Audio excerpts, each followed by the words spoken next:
Innal hamdalillah nahmaduhu wa nasta'inuhu wa nastaghfiruh wa na'udzu billahi min shururi anfusina wa min sayyiati a'malina. May yahdihillahu fala mudilla lahu wa may yudlil fala hadiya lahu. Ashhadu an la ilaha illallah wahdahu la syarika lahu wa ashhadu anna Muhammadan 'abduhu wa rasuluh wa safiyyuhu wa khaliluh ballagha risalah wa adda al-amanah wa nasaha al-ummah wa jahada fillahi haqqa jihadi hatta atahu al-yaqin. Fa salawatullahi wa salamuhu alaihi wa ala alihi wa sahbihi wa sallama tasliman katsira. Fa ya ibadallah, usikum wa iyaya nafsi bi taqwallah. Faqad faza al-muttaqun. Qala ta'ala: Ya ayyuhalladzina amanu taqullaha haqqa tuqatih wa la tamutunna illa wa antum muslimun. وقال أيضا يا أيها الناس اتقوا ربكم الذي خلقكم من نفس واحدة وخلق منها زوجها وبث منهما رجالا كثيرا ونساء واتقوا الله الذي تساءلون به والأرحام إن الله كان عليكم رقيبا. وقال يا أيها الذين آمنوا اتقوا الله وقولوا قولا سديدا يصلح لكم أعمالكم ويغفر لكم ذنوبكم ومن يطع الله ورسوله فقد فاز فوزا عظيما. فإن أصدق الحديث كتاب الله وخير الهدي هدي محمد صلى الله عليه وسلم وشر الأمور محدثاتها وكل محدثة بدعة وكل بدعة ضلالة وكل ضلالة في النار. أما بعد، jemaah salat Jumat rahimakumullah. Salat sebagai sesuatu yang sangat penting di dalam agama ini, menempati tangga kedua setelah syahadat, sehingga para ulama mengkategorikannya, menggolongkannya sebagai rukun inti di dalam Islam, yang tanpanya bangunan Islam seseorang akan runtuh. Jadi salat memiliki urgensi yang sangat penting di dalam agama ini. Akan tetapi sangat disayangkan sekali, banyak sebagian dari kaum muslimin yang meremehkan perkara solat ini, maksudnya solat fardu. Sebagian mereka ada yang cuma solat sekali dalam sehari, itu cuma solat maghrib saja. Bahkan ada yang lebih parah daripada itu, cuma solat sekali dalam sepekan, yaitu ketika solat Jumat saja. Padahal kalau ditanya apa agamanya, dia akan menjawab Islam agama saya. Kalau kita lihat KTP-nya bertuliskan agama Islam. Ya. Lalu kita bertanya-tanya, kenapa hal ini terjadi? Kenapa mereka meremehkan perkara sholat yang 5 waktu ini? Apakah karena belum mengetahui hukumnya? Atau mungkin sudah mengetahui, tapi dihinggapi rasa malas? Dan tentu kita berhusnuzon, berbaik sangka. Tidak ada di antara mereka itu yang menganggap sholat yang 5 waktu itu tidak wajib. Waliyadzubillah.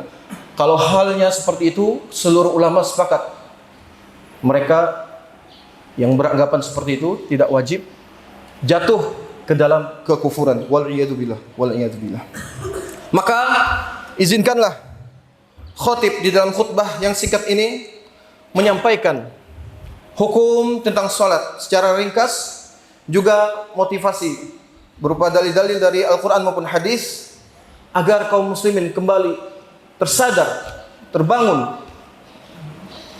tentang banyaknya keutamaan atau fadilah di dalam salat yang 5 waktu ini.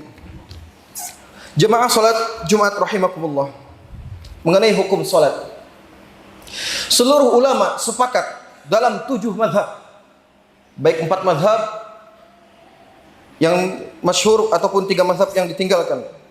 Mereka berpendapat salat yang 5 waktu itu hukumnya adalah wajib. Tidak ada yang menganggap sunnah atau mubah. Dalilnya dari Al-Quran, wa aqimus shalah wa atuz zakah, dan dirikanlah salat dan tunaikanlah zakat. Juga dalam Al-Quran, inna sholata kanat 'alal mu'minina kitaban mawquta. Sungguh salat yang 5 waktu itu merupakan kewajiban atas orang mukmin yang waktunya telah ditetapkan masing-masing. Agar tidak memperpanjang isi khutbah, saya akan membawakan satu pendapat saja dari Imam Syafi'i di dalam kitab beliau Al-Um. mengenai solat fardu ini. Beliau berkata, solat adalah kewajiban bagimu yang tidak dapat dikerjakan orang lain untuk dirimu. Maksudnya tidak dapat diwakilkan. Solat itu harus dikerjakan oleh dirimu sendiri. Kitab Al-Juz 1 halaman 281. Baik. Sekarang kami akan menyampaikan dalil-dalil tentang keutamaan solat dengan tujuan agar kaum muslimin tersadar dan akan besarnya ganjaran yang disampaikan dijanjikan bagi siapa yang menunaikan solat ini. Yang pertama, keutamaan yang pertama adalah bahwa solat itu sebagai pelebur dosa-dosa. Nabi bersabda di dalam hadis yang diriwayatkan oleh Abu Nuaim dalam Hilyahnya, as-salawatul khamsu kaffaratun lima bainahunna majtunibatil kabairu. Salat yang 5 waktu itu merupakan kafarah. Kafarah artinya penggugur dosa-dosa. Di antara keduanya, maksudnya di antara satu salat dengan salat yang lain, selama dia meninggalkan dosa besar. Yang kedua, salat sebagai penghibur jiwa, penenang di kala gelisah. Nabi bersabda sallallahu alaihi wasallam, "Hubbiba ilayya minad dunya wan nisa." Hubbiba ilayya minad dunya an-nisa wat-tib wa ju'ila qurratu 'aini fis shalah. Dijadikan kecintaanku terhadap dunia ini terdapat dalam perempuan dan juga at-tib. At-tib artinya wangi-wangian, parfum. Wa ju'ila qurratu 'aini fis shalah, dan dijadikan ketenanganku ada di dalam salat.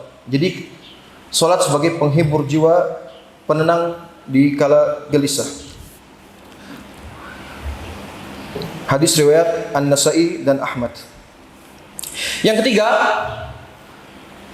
salat dapat mencegah dari perbuatan keji dan mungkar.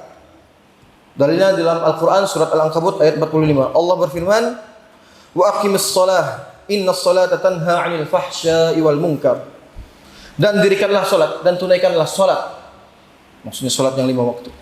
Karena salat itu dapat mencegah perbuatan keji dan juga perbuatan mungkar. Yang keempat, bahwa salat sebagai wasilah kita untuk menolong. Artinya apabila kita memerlukan hajat atau sesuatu, kita jadikan wasilah berupa salat.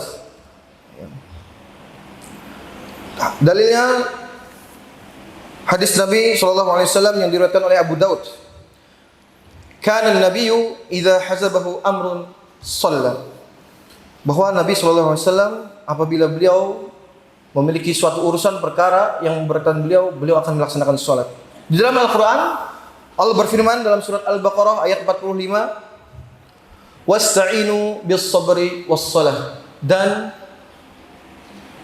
minta bantuanlah dengan sabar dan juga salat. Selanjutnya, keutamaan yang kelima, bahwa salat sebagai penggugur dari dosa-dosa yang telah dikerjakan di masa lalu. Dalilnya hadis Nabi SAW. Beliau menganalogikakan, menyerupakan salat yang 5 waktu itu sebagaimana mandi 5 kali sehari. Beliau bersabda, "Ara'aitum law anna nahran bi babi ahadikum yaghtasilu minhu kulla yawmin 5 marratin.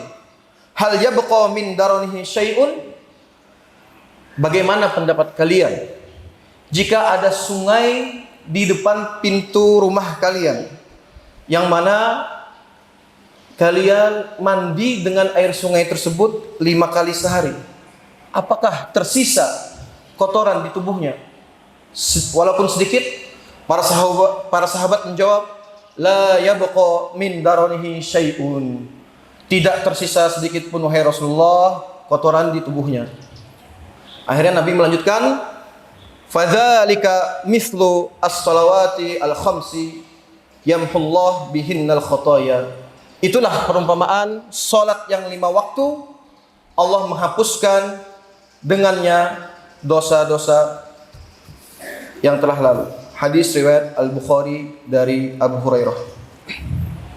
Terakhir, sebagai penutup dari khutbah yang pertama ini, khatib akan menyampaikan sebuah kisah yang dinukil oleh Imam Ibnul Qayyim di dalam kitab Bada'i al-Fawaid.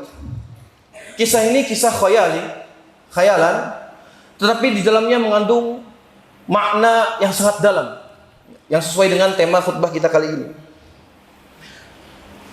Kisah ini bercerita tentang seekor tikus dan seekor unta. Pada suatu ketika, tikus lagi jalan-jalan, keluar dari sarangnya. Di tengah jalan ketemu dengan onta. Tikus melihat badan onta besar, kekar, tegap, kuat. Akhirnya kagum tikus tadi. Diajak bicara untuk mengakrabkan diri. Akhirnya mulai akrab, diajaklah onta tadi untuk mampir ke rumahnya. Singkat cerita, sampailah mereka berdua ke sarang dari tikus tadi.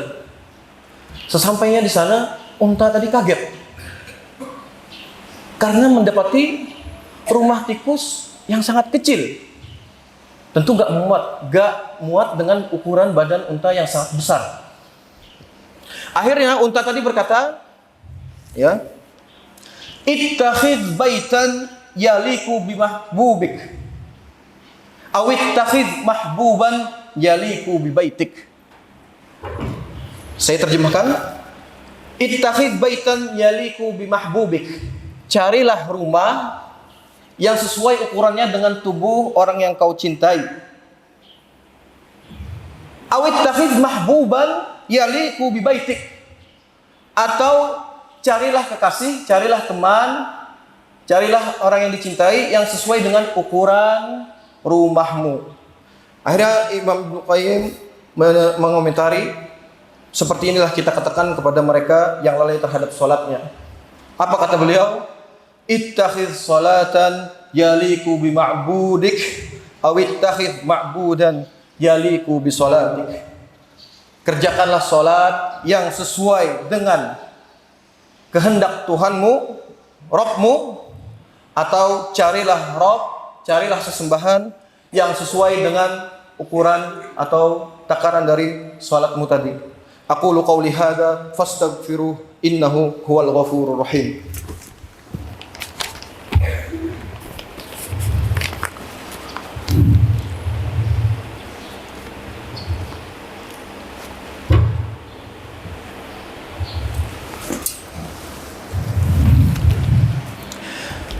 Alhamdulillah wa kafa, wassalatu wassalamu ala rasulillahil mustafa wa ala alihi wa sahbihi wa man wafa. Asyhadu an la ilaha illallah wahdahu la syarika lah wa asyhadu anna Muhammadan abduhu wa rasuluh. Qala ta'ala, inna Allaha wa malaikatahu yusalluna 'alan nabi ya ayyuhalladzina amanu sallu 'alaihi wa sallimu taslima. Allahumma shalli ala Muhammad wa ala ali Muhammad kama shallaita ala Ibrahim wa ala ali Ibrahim innaka Hamidum Majid. Wa barik ala Muhammad wa ala ali Muhammad kama barakta ala Ibrahim wa ala ali Ibrahim innaka Hamidum Majid. Allahumma ighfir lil muslimina wal muslimat wal mu'minina wal mu'minat al ahya'i minhum wal amwat innaka sami'un qaribun mujibud da'wat wa ya qadiyal hajat. Allahumma inna nas'aluka al huda wat tuqa wal 'afaf wal ghina. Rabbana la tuzigh qulubana ba'da idh hadaitana wa hab lana min ladunka rahmah innaka antal wahhab. Rabbana atina fid dunya hasanah wa fil akhirati hasanah wa qina adzaban nar. Wa akhiru da'wana anil hamdulillahi rabbil alamin. Assalamualaikum warahmatullahi wabarakatuh. Yuk masuk surga melalui pintu sedekah. Rasulullah sallallahu alaihi wasallam bersabda, "Wa man kana min ahli shadaqah du'iya min babis shadaqah." Barang siapa yang termasuk golongan orang yang suka bersedekah, maka ia dipersilahkan masuk melalui pintu sedekah. Muttafaq alaih.